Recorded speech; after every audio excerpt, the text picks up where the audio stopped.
कन्हैया कुमार जी नमस्कार, मेरा नाम प्रहर्ष है। मेरा आपसे जो क्वेश्चन है वो एक तरह से फॉलो ऑन क्वेश्चन है। आपने रिजर्वेशन के बारे में जब उस आपसे क्वेश्चन किया गया, आपने कहा कि यूट्यूब वीडियो देख लीजिएगा। मैंने देखा हुआ है यूट्यूब वीडियो, उसमें आपने ये कहा था कि बेसिकली जाति के आधार पर रिजर्वेशन मिलना चाहिए, क्योंकि आप जाकर मंदिर में देखिए जो पुजारी हैं वो किस कास्ट के हैं और जो गटर साफ़ कर रहे हैं वो किस कास्ट के हैं। ये जो समाज में असमानताएँ हैं, इसके बेसिस पर आपने कहा था कि रिजर्वेशन मिलना चाहिए। मैं मानता हूँ। मेरा आपसे प्रश्न ये है कि रिजर्वेशन आज तो लगा नहीं, इसको लगे हुए मतलब अरसा बीत गया है। अगर ये वाकई में एक इफ़ेक्टिव टूल होता इन असमानताओं को कम करने के लिए, तो ये अब तक वर्कआउट कर दिया होता।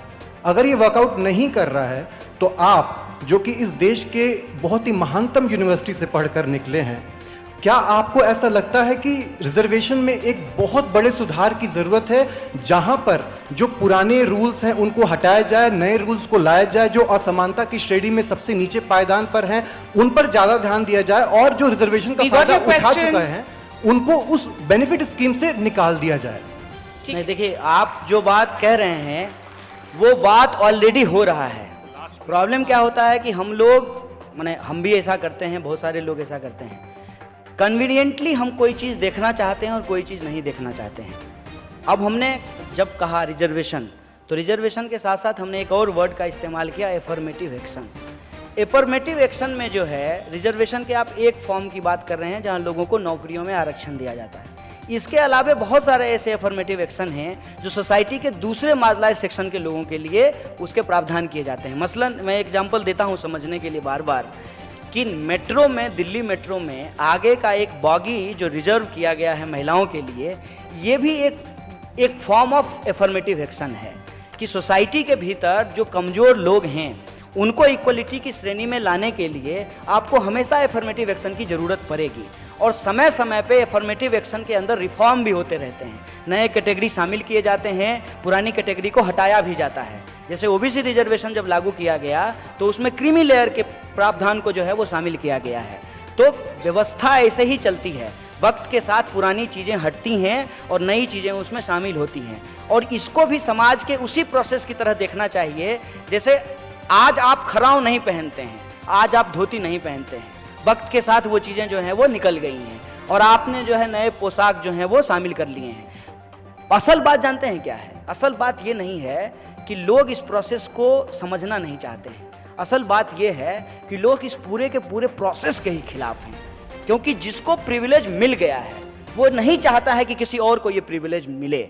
ये जो बेईमानी है, ये बेईमानी को समझना बहुत जरूरी है। जबकि साइंटिफिकली यदि आप सोसाइटी को देखते हैं, मान लीजिए मेरा जो शरीर है, मैं बार बार इस एग्जाम्पल को देता हूँ, मेरा हाथ, एक हाथ, दाहिना हाथ यदि बहुत लंबा है तो ये स्वस्थता की निशानी नहीं है, ये जो है विकलांगता की निशानी है। इस बात को हमको समझना चाहिए। और एफर्मेटिव एक्शन जो है वो दुनिया भर में दिए गए हैं। आप किसी विकसित देश की बात कर लें या किसी सबसे ज़्यादा अंडर डेवलप्ड कंट्री की बात कर लें, हर जगह एफर्मेटिव एक्शन को देने की ज़रूरत होती है। सोसाइटी की में जो इनइक्वलिटी है उसको, उसकी खाई को पाटने के लिए, इक्वलिटी को एस्टेब्लिश करने के लिए। लेकिन यहाँ दिक्कत यह है कि इक्वलिटी को एस्टेब्लिश करने के लिए जो भी एफर्मेटिव एक्शन लिए जाते हैं उसके खिलाफ एक माहौल बनाया जाता है। और माहौल इसलिए बनाया जाता है ताकि वो जो प्रिविलेज लोग, जो पावर स्ट्रक्चर में रूलिंग क्लास का हिस्सा हैं, वो नहीं चाहते हैं कि अपना पावर किसी और से शेयर करें। अब एक एग्जांपल मैं आपको देता हूं, बिल्कुल अलग एग्जांपल। मैं जब आपने कहा कि महानतम यूनिवर्सिटी, महानतम तो नहीं है, हाँ ठीक है, हमारी यूनिवर्सिटी है तो इसका क्या मतलब है हम कह दें कि महानतम है। देश के राष्ट्रपति ने जो है उसको बेस्ट यूनिवर्सिटी का अवार्ड दिया है। उस यूनिवर्सिटी में जब मैं पढ़ रहा था तो बार बार ये सवाल पूछा गया कि आप सब्सिडी कब पे पढ़ रहे हैं। ठीक है, अगर सब्सिडी गलत है, अगर सब्सिडी मेरे लिए गलत है, कन्हैया कुमार के लिए गलत है, तो सब्सिडी उसके लिए भी गलत है ना, जिनका बच्चा जर्मनी में जाकर के सब्सिडी पे पढ़ रहा है। जो लोग सब्सिडी का विरोध भारत में कर रहे हैं उनको वो सब्सिडी जर्मनी में लेने में, यूके में लेने में बहुत मजा आ रहा है। ये अफ्रीकन स्टडीज क्या होता है, और अपना बच्चा वहां जाकर के स्पेनिश स्टडीज पढ़ रहा है, वो उनको बहुत मजा आता है। बड़े शौक से ऑफिस में जो है एकदम बड़ा शौक से खुश होकर के, you know my child got a seat in Germany, in Berlin university. वहां आपको सब्सिडी अच्छा लग रहा है, यहां आपको सब्सिडी खराब लग रहा है। मैं यही कह रहा हूं कि वो तो एक एफर्मेटिव एक्शन का एक विकृत रूप था ना, कि पुजारी का बेटा ही पुजारी बनेगा। हमने क्या कहा, कास्ट रिजर्वेशन जो है वो कोई संविधान के लागू होने के बाद थोड़ी शुरू हुआ है। हजारों साल से जो कास्ट रिजर्वेशन चला आ रहा था उसको खत्म करने के लिए लागू हुआ है, लेकिन इसको क्या किया गया, इसको पलट दिया गया। आज वही हमारे जमहूरियत के साथ किया जा रहा है कि जमहूरियत को सर के बल खड़ा करने की कोशिश की जा रही है। मैं सिंपल एक बात आपको कहता हूं कि समाज के भीतर यदि अराजकता होगी, एनार्किक सिचुएशन होगा, समाज के भीतर अगर इनइक्वलिटी होगी, समाज के भीतर अगर इस तरह से असमानता बढ़ती रहेगी, तो हम समाज को स्टेबल करके नहीं रख सकते हैं। समाज को स्टेबल करने के लिए जो लोग पीछे छूट गए हैं उसको मुख्य धारा में शामिल करना जरूरी है। जो नॉर्थ ईस्ट का एरिया है, ठीक है, उसको लेकर के जो mainstream, quote and quote mainstream India के लोगों का बिहेवियर है, वो जब तक नहीं बदलेगा तब तक वो अपने आप को भारतीय होना महसूस नहीं करेगा। अगर उसको हम भारतीय होना महसूस कराना चाहते हैं तो इसके इस साइकी में इस बात को डालना पड़ेगा कि ये देश जितना बिहारियों का है उतना ही मणिपुर वालों का है। ये एस्टेब्लिश करना जरूरी होता है। ये एस्टेब्लिश करना जरूरी है कि जितने प्रिविलेज ब्राह्मणों को ऐतिहासिक रूप से मिलते रहे हैं, कम से कम एक सम्मानजनक जिंदगी जीने के लिए वही प्रिविलेज हमको दलितों को भी देना पड़ेगा, हमको पिछड़ों और अति पिछड़ों को भी देना पड़ेगा। ये वो प्रिविलेज जो इस देश के अंदर पुरुषों को मिलता रहा है, उस प्रिविलेज को काउंटर करने के लिए कम से कम उतना प्रिविलेज महिलाओं को देना पड़ेगा कि वो भी अपने आप को नागरिक महसूस कर सकें, इंसान महसूस कर सकें। अपने आप में ये कितनी शर्मनाक बात है, इस बात को आप सोचिए। जब कहते हैं एक शंकराचार्य साहब की औरतें जो हैं वो पुजारी नहीं बन सकती क्योंकि उनका शरीर अशुद्ध होता है।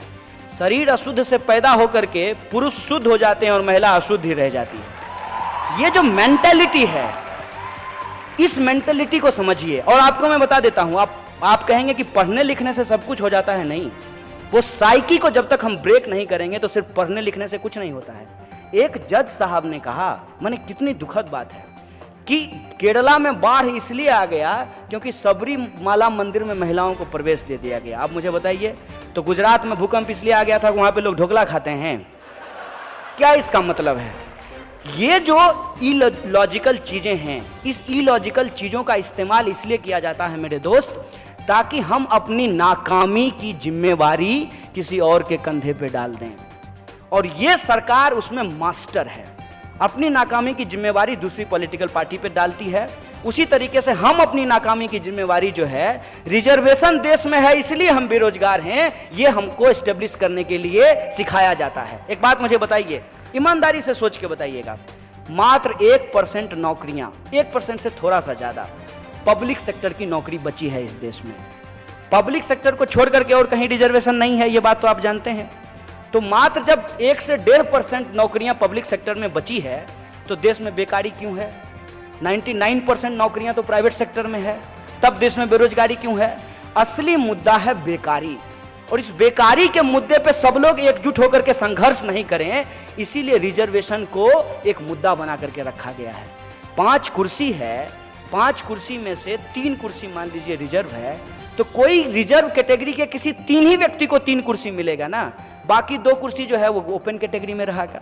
मुद्दा ये बात नहीं है, मुद्दा है कि उस रिजर्वेशन के पूरे पर्सपेक्टिव को ही आज खत्म कर देने की कोशिश है, ताकि इनइक्वलिटी को जस्टिफाई किया जाए। और उस इनइक्वलिटी के चलते जो हम प्रॉब्लम फेस कर रहे हैं उसके खिलाफ हमारा कॉन्शियसनेस डेवलप नहीं हो, हम उसके लिए किसी और को जिम्मेवार ठहराते रहें, इस बात के लिए हमको ट्रेंड किया जा रहा है। इसीलिए मैं आप तमाम लोगों से अपील करना चाहता हूं कि आज इस देश को यदि मजबूत बनाना है तो उसकी मजबूती के लिए हमको ये तय करना पड़ेगा कि मंजिल का जो बिल्डिंग है उसका हर मंजिल जो है वो मजबूत बने, तभी देश मजबूत बनेगा। क्योंकि देश के लोगों से बनता है। जब तक देश को में रहने वाले लोगों को हम मजबूत नहीं बनाएंगे, जब तक देश में रहने वाले लोगों के लिए डेवलपमेंट नहीं होगा, तब तक देश का भी डेवलपमेंट नहीं होगा। ये पर्सपेक्टिव को हमको समझना चाहिए, ये इंपॉर्टेंट बात है। And really, one last and final question, this young girl here. I'm sorry, no more. Hello, sir. I'm coming from the Tata Institute of Social Sciences. The recent trend is that the social sciences institutes have been allocated less funds. On the other hand, institutes like GEO have been allocated with more funds. Do the government is really afraid of student community coming together as a whole, and the professors who are teaching them is trying to overthrow the government? ऐसा हो तो बहुत अच्छा है। देखिए मैं आप actually आपने जो सवाल पूछा है वो सवाल नहीं है, वो जो हम लोग बोल रहे हैं उसी बात को आपने एक कदम आगे बढ़ाया है। मैं उस पहलू को छुआ नहीं था, आपने उस पहलू को टच किया कि यही समझना चाहिए हम लोगों को कि जिस कंपनी का आप नाम ले रहे हैं उसके मालिक जो हैं मुकेश अंबानी, वो उनकी कंपनी प्रत्येक दिन पिछले 1 साल में 300 करोड़ रुपया कमाई है रोज। और दूसरी तरफ हर जो है मिनट किसान जो है इस देश में आत्महत्या कर रहा है, कहीं ना कहीं दलित, विमेन, माइनॉरिटी, आदिवासी के खिलाफ एट्रोसिटी हो रहे हैं। ये देश की हकीकत है। ये जो कॉन्ट्रास्ट है, एक तरफ जो वो कहते हैं ना 99% वर्सेज 1% की जो लड़ाई इस देश में दुनिया में बनती जा रही है, उसी का एग्जाम्पल है। और वो जो लोग हैं जिन्होंने वेल्थ को पूरी तरीके से मोनोपोलाइज कर लिया है, आज वो वेल्थ का इस्तेमाल कर रहे हैं पॉलिटिकल पार्टी को खरीदने में। इसीलिए यह जो ऑर्गेनाइज्ड करप्शन है, यह जो ऑर्गेनाइज्ड क्राइम है, उसको ही अच्छे तरीके से करने के लिए चुनावी बॉन्ड का इस्तेमाल किया गया है। चुनावी बॉन्ड क्या है? बहुत इंटरेस्टिंग बात है। चुनावी बॉन्ड ये है कि कौन चंदा दिया, कितना दिया, किसको दिया, ये किसी को बताने की जरूरत नहीं है। अब ऐसा होता है। अब आप बताइए कि जिसके पास पैसा होगा वो चंदा देगा, और जो जिसका चंदा लेगा वो उसका भजन करेगा। और ये उसी का नतीजा है कि जिसके चंदे से जो लोग चुनाव जीते हैं उसके साथ जो है नमक हलाली कर रहे हैं और देश की जनता के साथ नमक हरामी कर रहे हैं। इस बात को हमको समझना चाहिए। जो इस देश के पब्लिक सेक्टर के इंस्टीट्यूट हैं उसको यूनिवर्सिटी ऑफ एमिनेंस नहीं बनाया गया है। मैंने ऐसा कहीं होता है? जो यूनिवर्सिटी बनी ही नहीं है, बनने से पहले ही एमिनेंस हो गई है, क्योंकि वो जो है रिलायंस की यूनिवर्सिटी है। इस साजिश के खिलाफ ही हम लोगों को ये समझना चाहिए कि तमाम लोगों को इकट्ठा होने की ज़रूरत है। देश के भीतर यह जो इनइक्वलिटी है इसको टिकाए रखने के लिए, इसको बनाए रखने के लिए कास्टिस्ट, कम्युनल, तरह तरह के जो है कार्ड खेले जा रहे हैं, ताकि ये इनइक्वलिटी जो है इस देश में चलता रहे। जब तक हम इनइक्वलिटी को फाइट आउट नहीं करेंगे तब तक देश विकसित नहीं होगा, देश मजबूत नहीं होगा और देश आगे नहीं बढ़ेगा। यही सबसे प्रमुख चुनौती है।